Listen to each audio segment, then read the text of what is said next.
Well, thank you again for inviting me here in this amazing chapel or church building you have here. And I'm very pleased to be here and to see such a large congregation on a Saturday morning. I don't think that would happen over in England, but here we are. So I'd better get on with it because time is short and I've got to speak about William Carey. There's enough to say about him to keep you here till at least this time tomorrow night, so we better get on with it. I've also been asked to say something about myself, which I will be as brief as possible. I say that I was born between Liverpool and Manchester. I won't tell you when, but I was born there and brought up in that area, the northwest of England. I was converted by the grace of God in 1975 under the ministry of Alan McNabb, who at one time was a minister in Finnegie, not so very far from here, really. Came into the ministry, served in Suffolk, and then back into the industrial Midlands, where I was converted, and in another church, Ebenezer Baptist Chapel. I know chapel has a different meaning over here than it does, so if I slip into that, you know what I mean. Baptist Chapel in Old Hill, near to Birmingham. Some say it's the second largest city, others say Manchester is. And I've been blessed of God. Retired about 3 years ago and been helping in theological college and so on, teaching church history since then, and preaching far and wide. So that's been a mercy. Pray for England because there's a great shortage of preachers over there. That's why they have to have me. But so there it is. So I'm going to begin. Now, it's always good to begin with the Word of God. And I'm just going to read 2 verses because these 2 verses are very much associated with the ministry of William Carey. And you'll find them in Isaiah chapter 54 and the 2nd verse and the 3rd verse of this chapter. Isaiah 54, verse 2 and verse 3. And they read as follows. Enlarge the place of thy tent, and let them stretch forth the curtains of thine habitations. Spare not, lengthen thy cords, and strengthen thy stakes.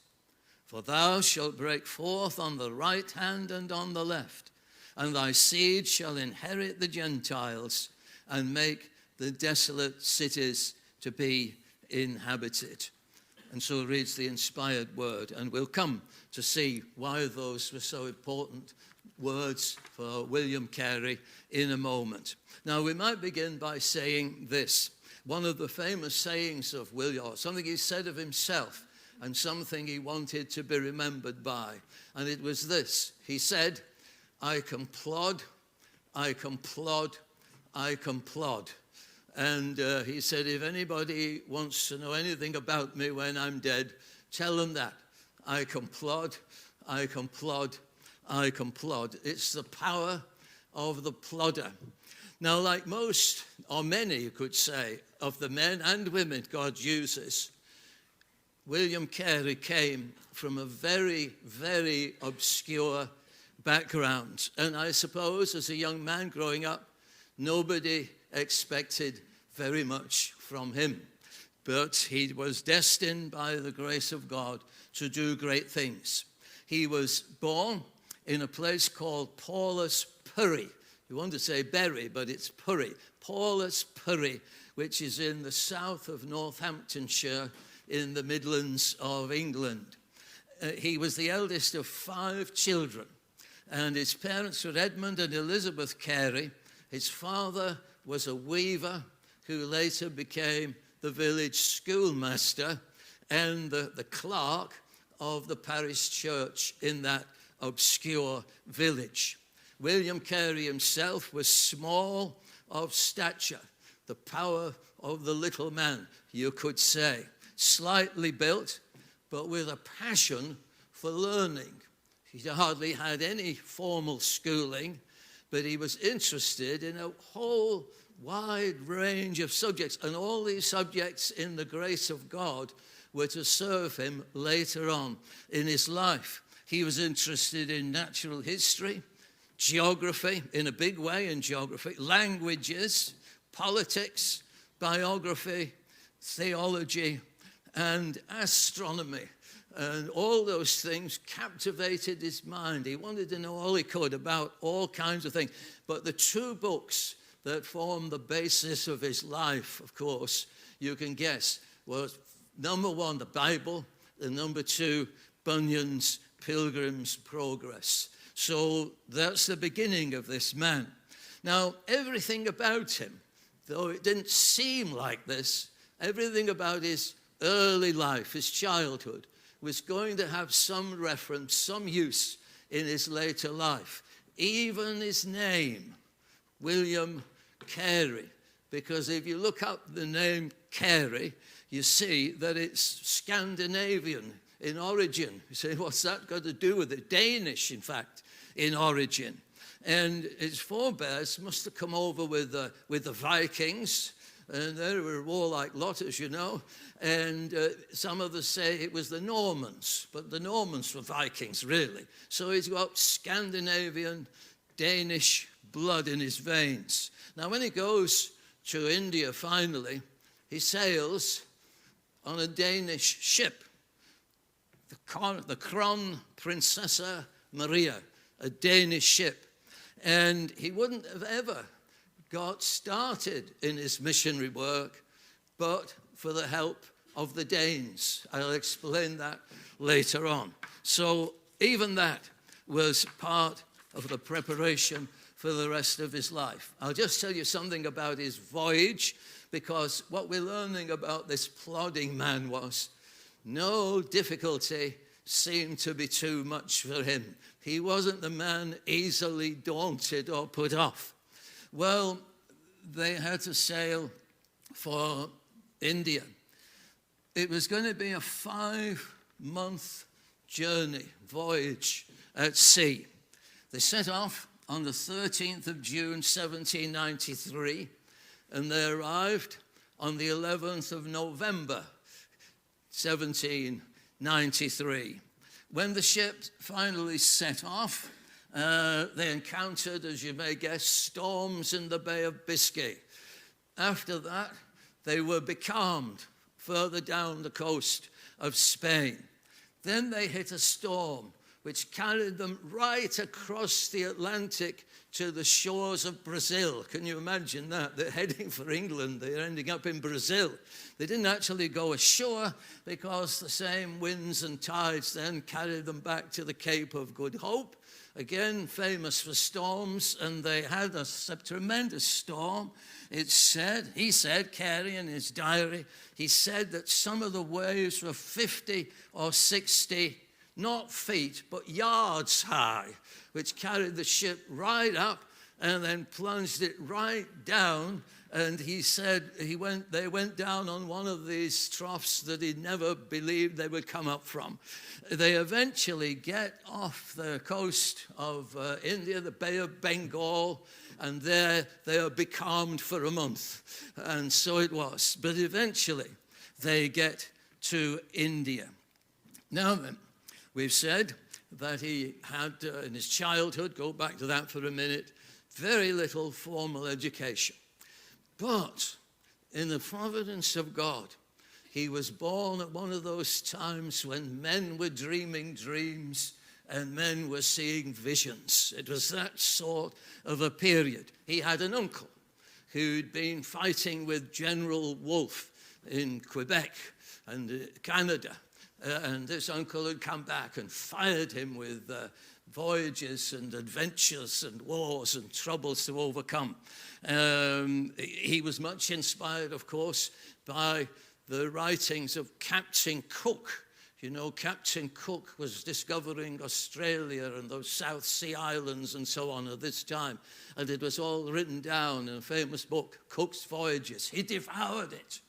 Cook said it was impossible, as far as he could see, ever to convert the natives, the inhabitants of these far-off places. But Carey was not put off by that.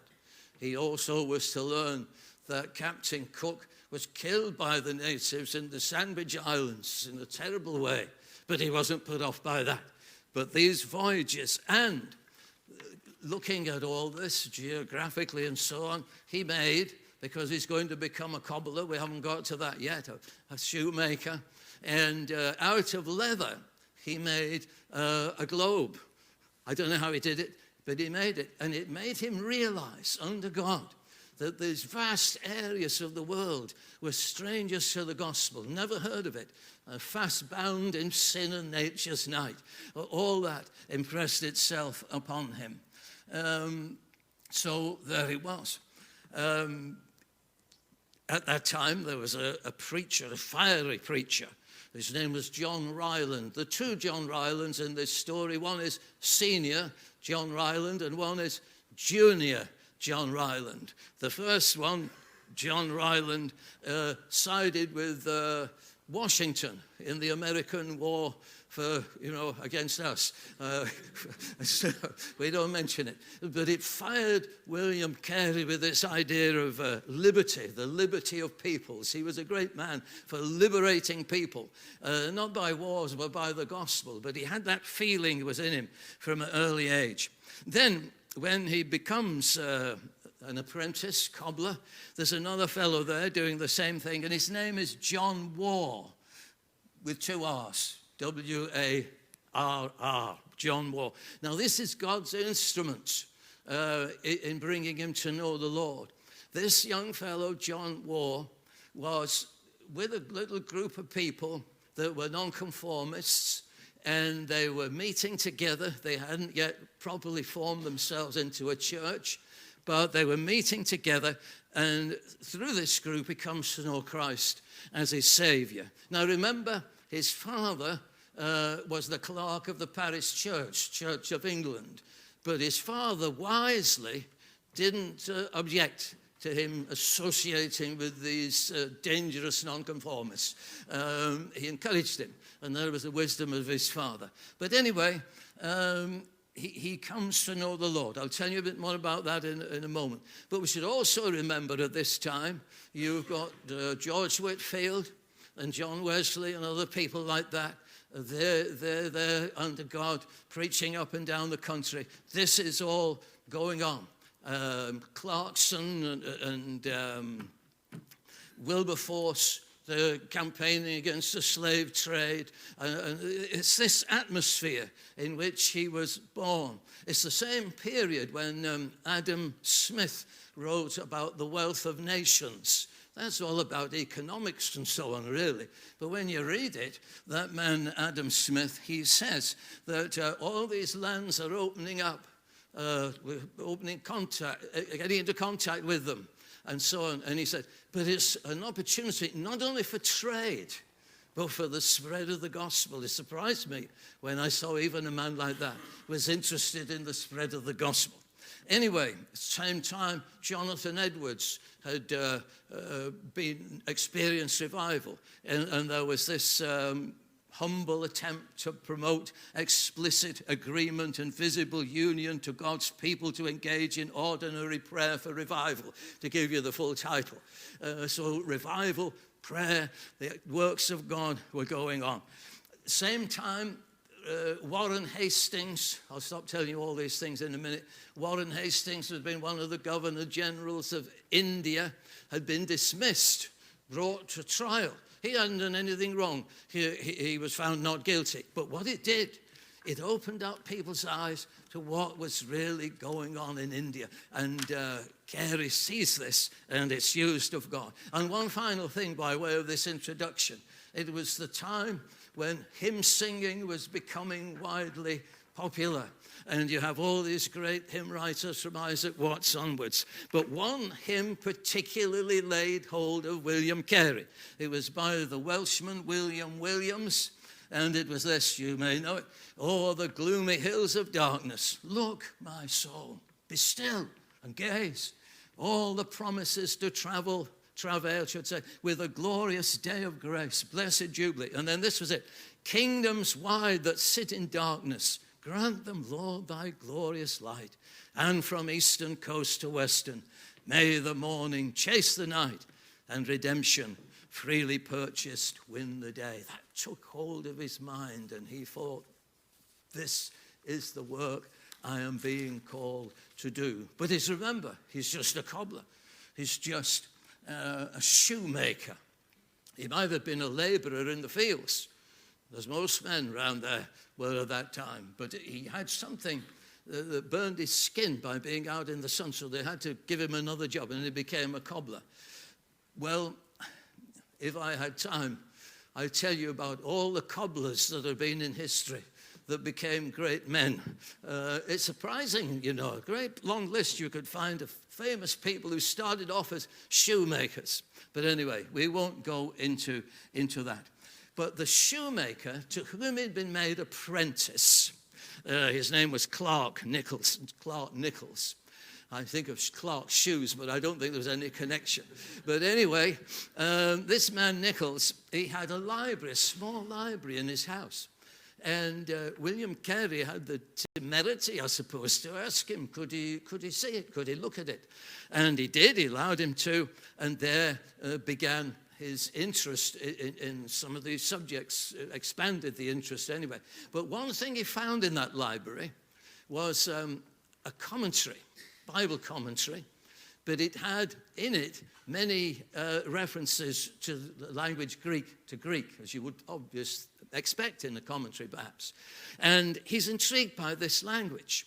He wants to learn Greek. He's only a young fellow, 14 years old. He wants to learn Greek.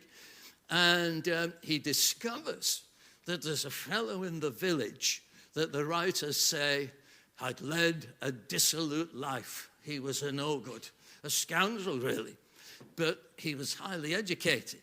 And William Carey went to him and said, "Sir, do you know how to speak Greek?" "Yes." "Would you teach me?" "Yes." And so in that strange way, using whatever things were available, as it were, whatever opportunities were there, this man taught him Greek. Nearby, in the town or village, really, of Olney. We've heard of Olney before. John Newton was there and so on. William Cowper was there.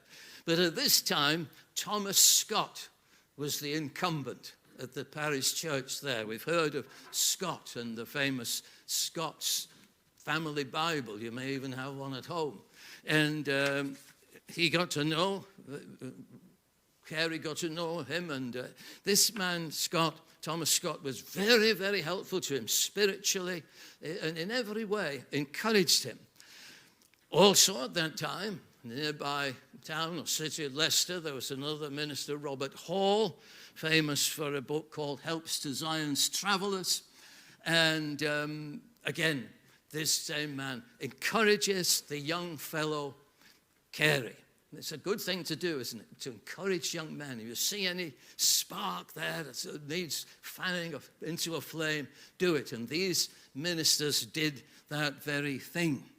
Now, at this time, this man John Waugh, remember, who he was working alongside, and a few others were trying to form themselves into a little church. They were meeting together, interested people, godly young people mainly, meeting together in somebody's house or whatever it was, and eventually come to want to form a church. They did actually form a Congregationalist church in the end.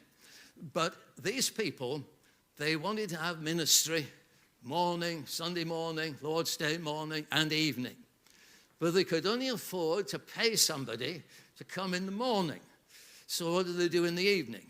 Well, they decide they'll work it out amongst themselves. Each one will bring his portion, as it were, like a shared meal, only a shared spiritual meal. And so they did. And they all brought their bits that they learned or the Lord had laid on their hearts. But it soon turned out that William Carey, was saying the most, not because he was gregarious, but because the Lord's hand was upon him. And sometimes he spoke with such fervency and depth, they broke out into applause when it finished. Well, he was embarrassed by this, but he put it down that they didn't know any better. They were unchurched, but they were seeking the way of God, and so they went on. Well, this happened. Now, eventually, this congregational church became a Baptist church. Don't ask me how or why, but it did. Now, the Baptists had what they called associations. You no doubt have them, you know, the Presbytery and so on. And they had these meetings whereby various churches all came together, a special meeting like today we're having. And he comes into contact with men there. They not only encouraged him, but were going to be useful to him later on. One was Andrew Fuller. And this man eventually became the secretary of the missionary fund the missionary society rather, that they formed together.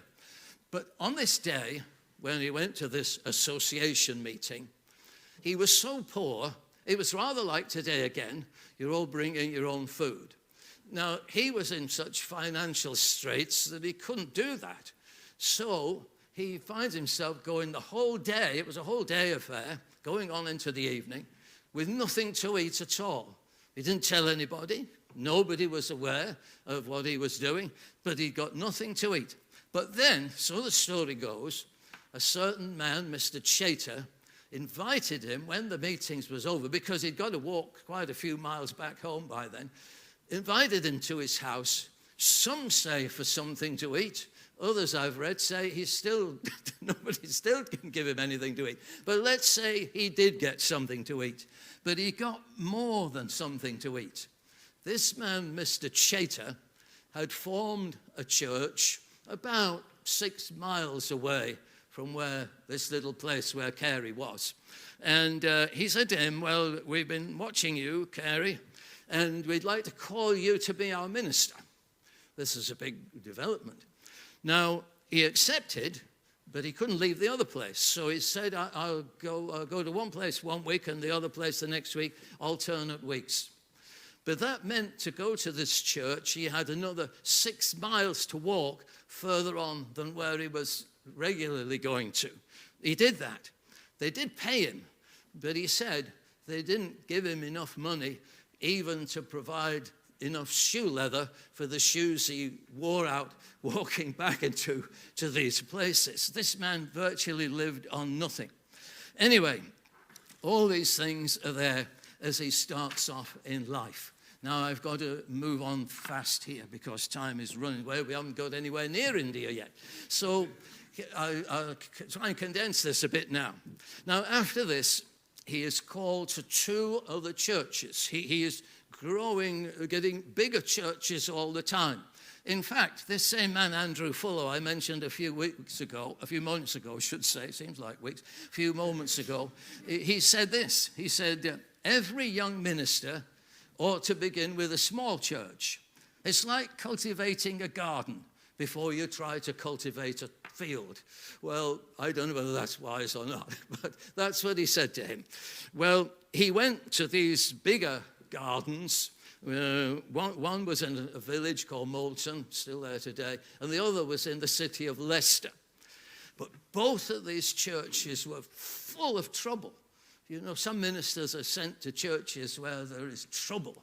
They don't always realize it when they go, but I'm sure that's not the case here. But these 2 places could not have been more troublesome. They almost broke him. Well, anyway, they didn't break him. He said that he was distressed beyond measure at the trials of this situation. But on his mind was the matter of mission, overseas mission, and in this case, India.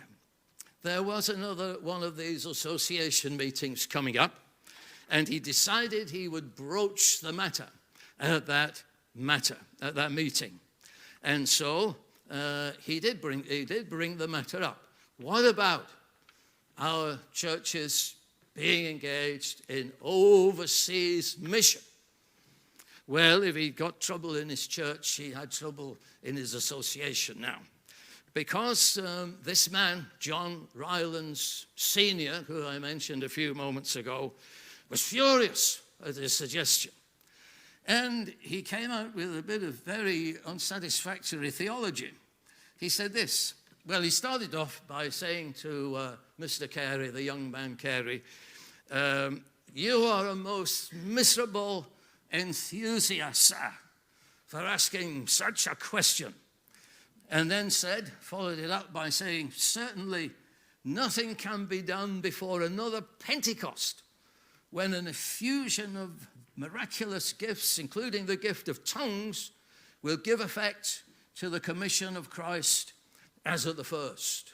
Well, I don't think that was sound theology for a start from such a noble man as Mr. Ryland. But anyway, he finished his little tirade by saying this: young man, sit down.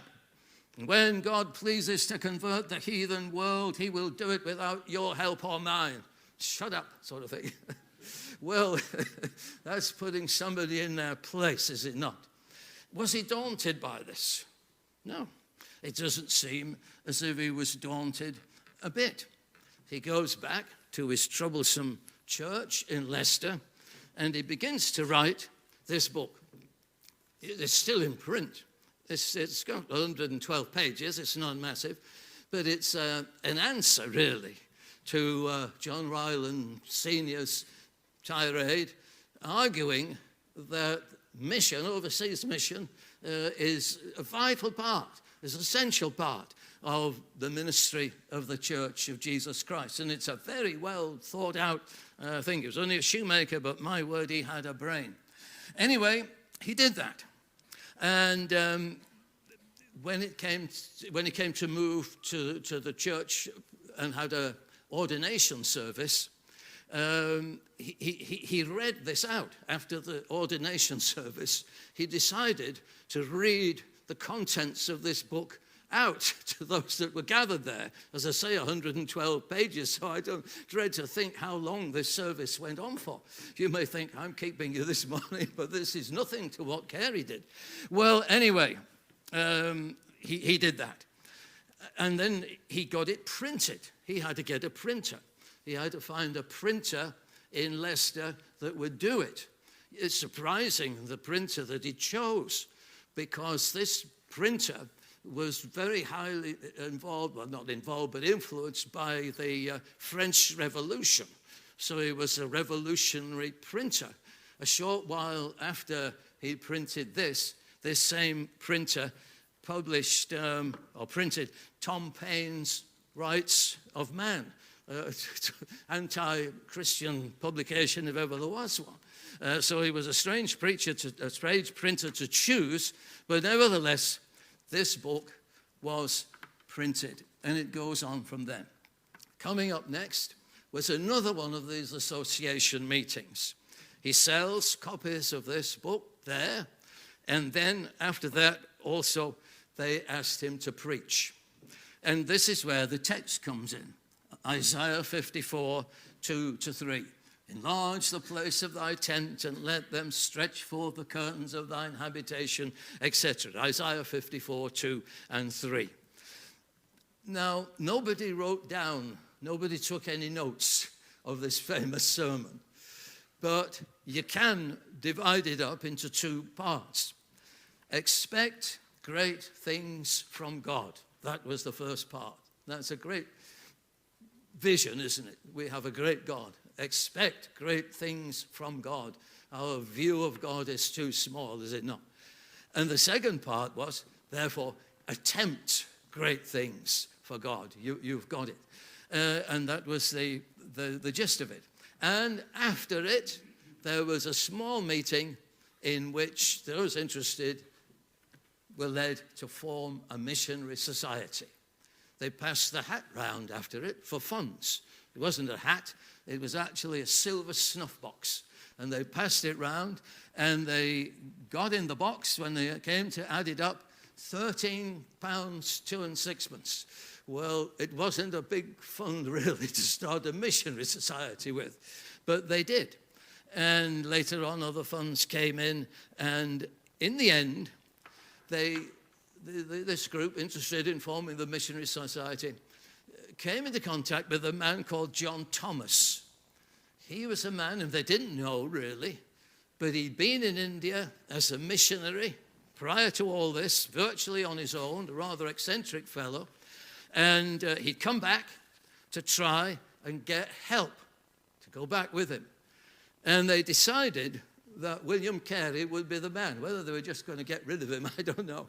But they decided he was the man, and he himself thought, this is the call of God. This is what my whole life has been leading up to. And so it was decided they give him 5 months preparation. I should say he was married by now, and her name was Dorothy. This was going to be a tremendous strain upon her, which broke her in the end. But anyway, they gave them 5 months to prepare. They had to go then to the East India Company.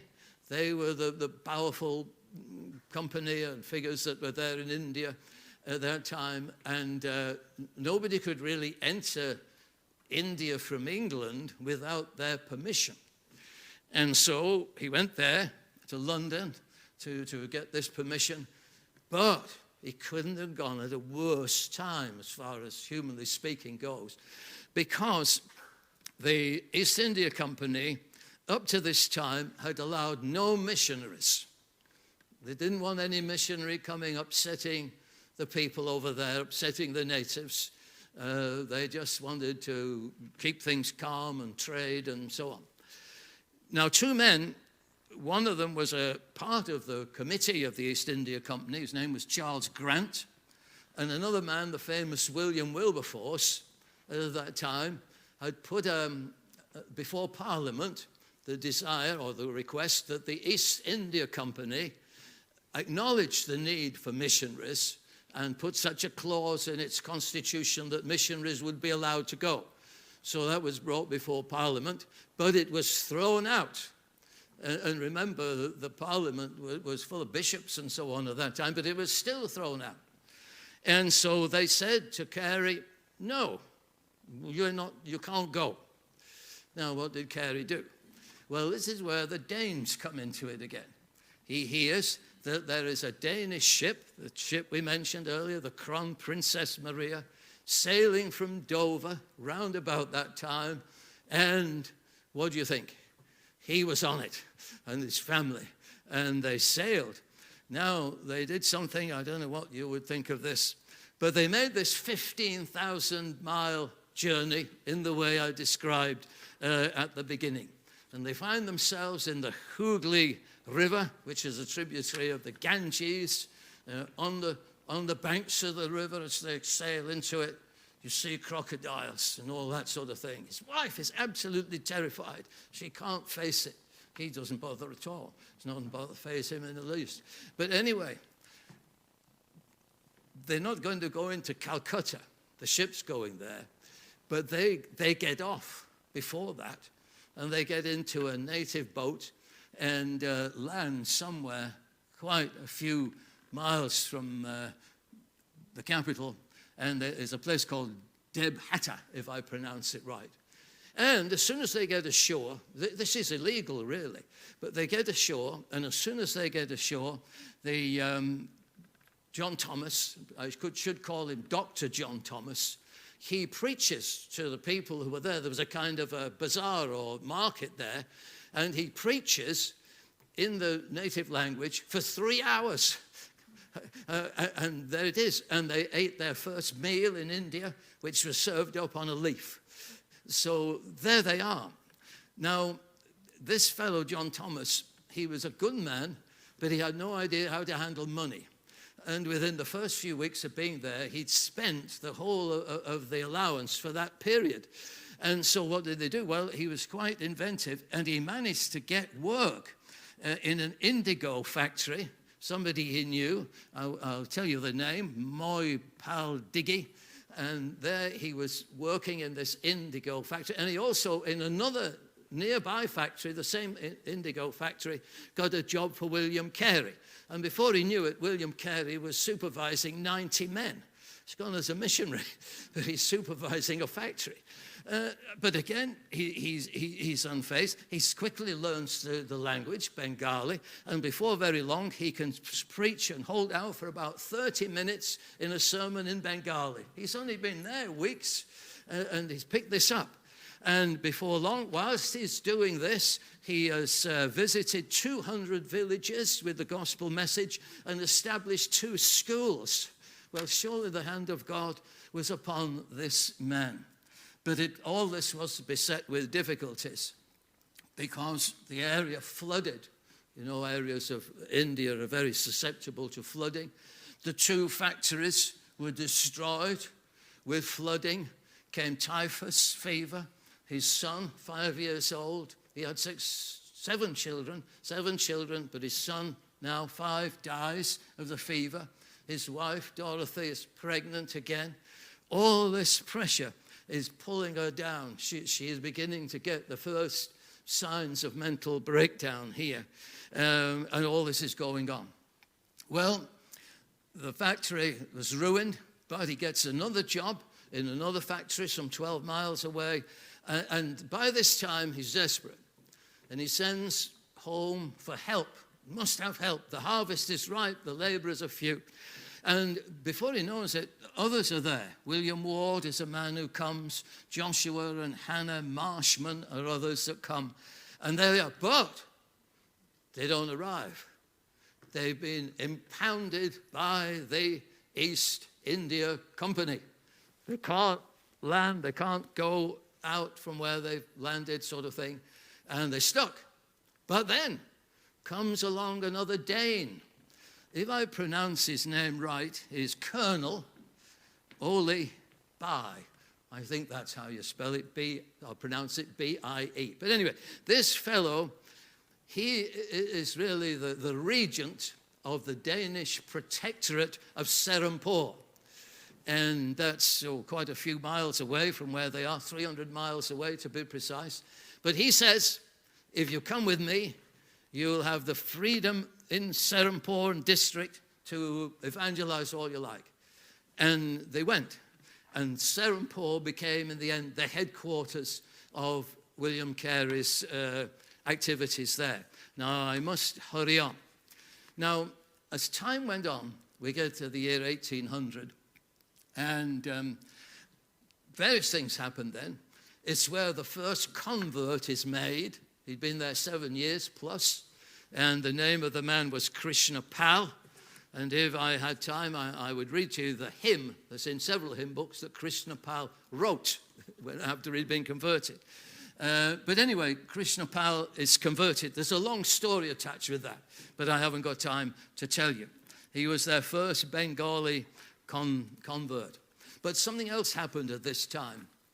The British government really wanted, they'd opened a college called Fort William College in Calcutta. And they wanted somebody that could speak Bengali and some of the other dialects to go there and teach the government officials that were now arriving to run the place. So they couldn't speak the native language, and who could they find to teach them? Well, there was only one man there that could do it, William Carey.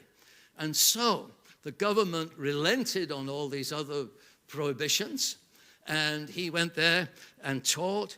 Not only did he do that, he taught Sanskrit and some other languages, but they offered to pay him £600 a year to do it. And later on after that, they offered him £1,500 a year for doing it, which was going to fund all his activities. They were going to buy a steam press. They had a publication section there in Serampore, which at that time was the biggest output in the world of missionary and scriptural literature and so on. It was astonishing what was achieved through all this. I have to tell you that he lived in Serampore, and Calcutta was 8 miles away. And there was a river running between the two, of course. So when he went there, he went 3 times a week. He rowed there in a rowing boat, 16-mile round trip before you start work. How would you like to row 8 miles before you start work in the morning? But he did it. This is the sort of man that he was. Now, setbacks, yes, the whole place burned down shortly after this. All his work, you have probably heard this before, hours of work translating, so on. I can't tell you how many of the dialects that he translated the scriptures into, running into tens, 50 possibly, all lost. And what did he do? He saw it as an opportunity to improve the translations. and began again from scratch. It would have destroyed anybody else.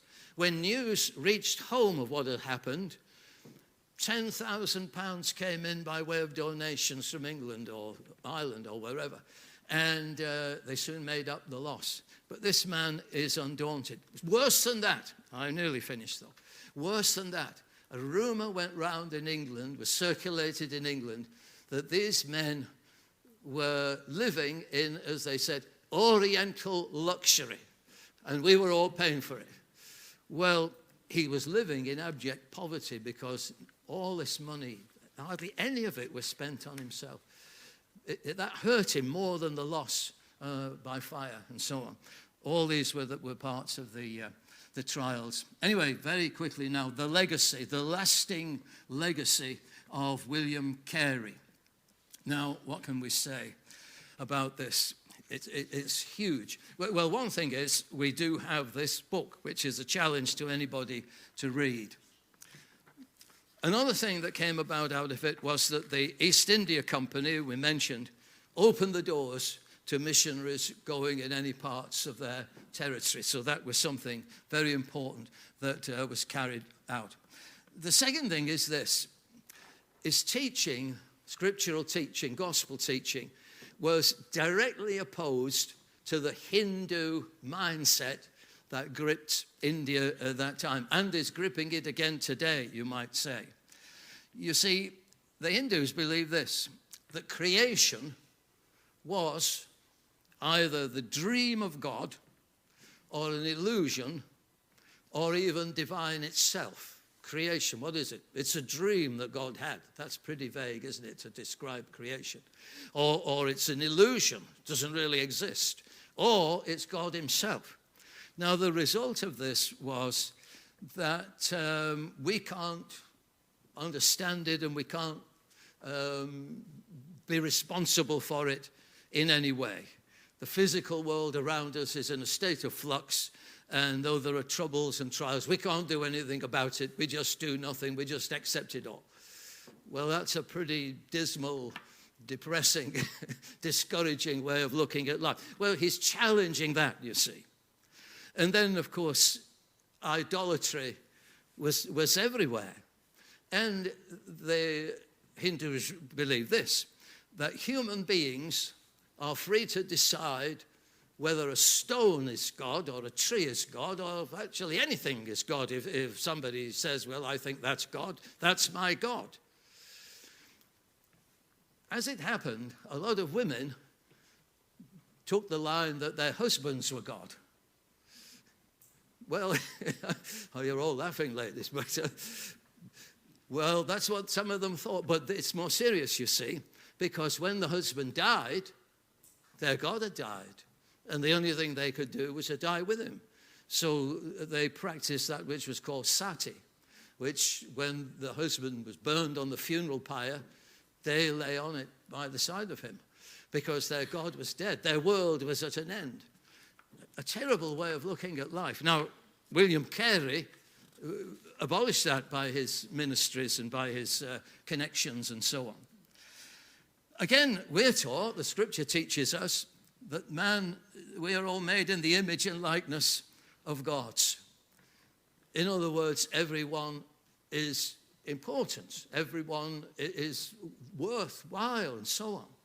But in India, they didn't have that, you see. So infanticide, killing of unwanted babies, well, that's nothing. They don't need babies, get rid of them. And people with leprosy or any terrible disease, it's nothing to do with us. We don't want anything to do with it. Just cast them out. The value of human life was nil. So he challenges that. Apparently also, I've gone over my time 7 minutes now, but give me 2 more. The landscape of India at that time was what you might say downright ugly. In towns, certainly. In cities. What did he do? He introduced the planting of trees and forestation. He would probably have been quite up to date in that in some people's eyes. But all sorts of things. Again, he encouraged or introduced the famous Protestant work ethic. There were people coming over from England who thought they'd get a job in India, they could do what they liked and didn't have to do any real work, just live a dissolute life. He challenged that head on. And then above all that, you may say, they were just the offshoots. Above all that, he was preaching the unique, the unsearchable gospel of Jesus Christ. And that man we mentioned, Krishna Pal, was the first convert. But he goes on and on and on. That was the beginning of what he did.